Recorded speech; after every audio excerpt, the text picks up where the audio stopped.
you. Joining me tonight is a gentleman that has created many, many jobs, and now he has a new one. He's a member of Congress from the great state of Maryland, and it's Mr. Delaney.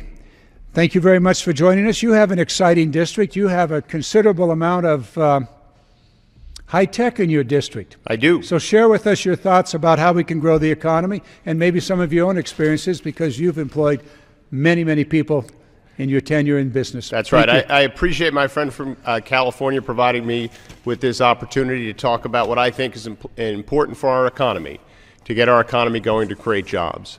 And we spend a lot of time, both in this Congress and in Washington generally, talking about the economic challenges that this country faces and the employment challenges this country faces. And those conversations often evolve into conversations about our tax policy and about the size of our government. Two very important things for us to be spending time on as we talk about the fiscal trajectory of the country, but two things that actually have very little to do with what's important for creating jobs in this country. Because what's really caused the employment challenges that we face today, what's really caused the economic challenges that this country faces, are two things: globalization and technology. Two trends that are gripping our society and really started about 20 or 25 years ago.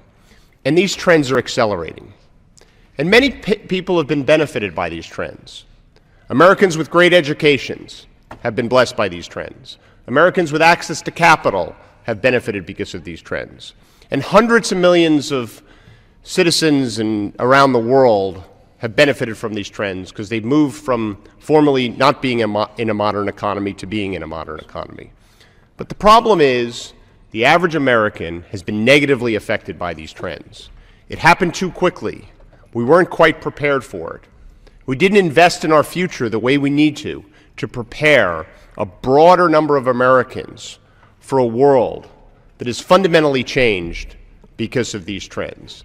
And to me, this is the central issue we face as a country if we want to reverse the employment trends. And by the employment trends, I just don't mean the headline unemployment number, which is tragic. I mean what happens if you look behind those numbers. If you look at the standard of living of the average American, which has consistently gone down for now 2 decades. And in order to reverse these trends, in order to take these trends, globalization and technology, and bend them to benefit a broader number of Americans, we fundamentally have to do things here in our country that involve investment. We have to improve our educational system and invest in education. There has never been a stronger correlation in the history of this country between having a good education and one's ability to get a job. We need a national energy policy that can lead us to the advanced energy economy, which will be cleaner and more efficient and more economical. If you look back over the history of modern economies, the two most important numbers for an economy to be successful is the cost of money and the cost of energy. We have an opportunity, if we lead in advanced energy, to keep the cost of energy down. We need to reform our immigration system.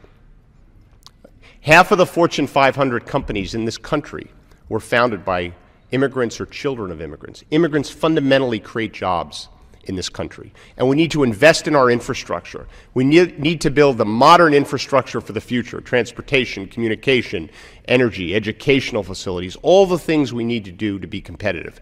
This will create jobs in the short term, and it'll lay the groundwork for a more competitive America across the long term.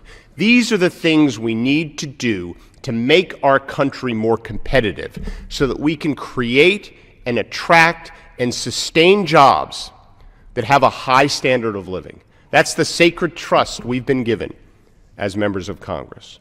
And to do these things, to make the investments that are important in energy and education and infrastructure and in our immigration system, we need to be in a position fiscally to make investments. And that's a role of government that I strongly believe in. To do that, we do have to change our fiscal trajectory. But we have to be honest about the drivers of our fiscal condition. We have to acknowledge that we do need comprehensive entitlement reform in this country so that our important entitlement programs don't crowd out all the other priorities we have as a nation. We also have to acknowledge that we need to reform our tax system. implement proposals like the Buffett rule that level the playing field and create more revenues. Our revenues as a percentage of our economy have never been lower. If we do these two things, we create an opportunity for us to invest in our future. We create an opportunity to do the things we need to do to make this country more competitive. As someone who was the son of a union electrician, whose parents never went to college, who had the blessing of a good education, and started two businesses from scratch that both became New York Stock Exchange companies and created thousands of jobs, I have an appreciation of what's important in terms of entrepreneurship in this country. And these are the things we need to do if we want to make a difference. And these are the things I care about as we try to work against these important trends. I yield back to my friend from California. Thank you very much, Mr. Delaney. Thank you. Boy, you hit it right on the head. Education, the technology issues that we have before us, the issue of globalization and how we deal with it here, energy policy. Wow, we're really blessed in the United States with an energy that has suddenly come back to blossom. The natural gas. What an enormous asset for this country. And we need to really push that further along. And the immigration issue, before all of these things are before us right now. And if we move forward aggressively with the kind of things that you talked about, and we're spending time here on the floor, we can really move this country. And with the energy that businesses have and the experience that you know from your own experience in business, there's this pent-up demand. There's a lot of cash in the businesses of the nation. We need the policies laid out there. Perhaps you can take up just the energy piece and put a little more thought, not more thought, but elaborate a little more on how you see the use of natural gas as a bridge as you get to those clean energy issues that you talked about. So I think, and I think you made a very good point about the amount of cash in our private sector. There's more cash in U.S. corporations than there's ever been, and there's more cash in our banks than there's ever been.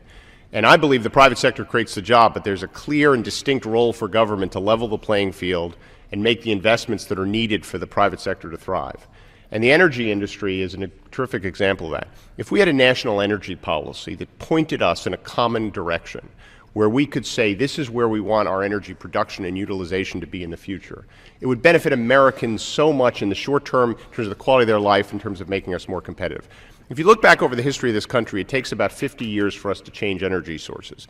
It took about 50 years to go from wood to coal. It takes about 50 years to go from coal to oil and natural gas.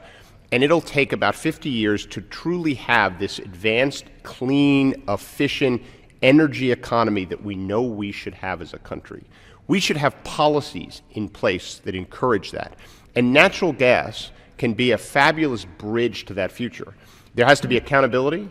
That we have to make sure that it's done in an environmentally sensitive way, which I believe there's a role for the federal government to do that, but we should be embracing it because it can clearly bridge us in a cleaner way and in a cost-effective and competitive way to the future we all imagine for clean and advanced energy. It'll take time to get there. It's a massive investment to transform our energy infrastructure so that we can do that, which, by the way, will create a lot of jobs while we do it. But we can get there, and natural gas can be a terrific bridge. Well, I really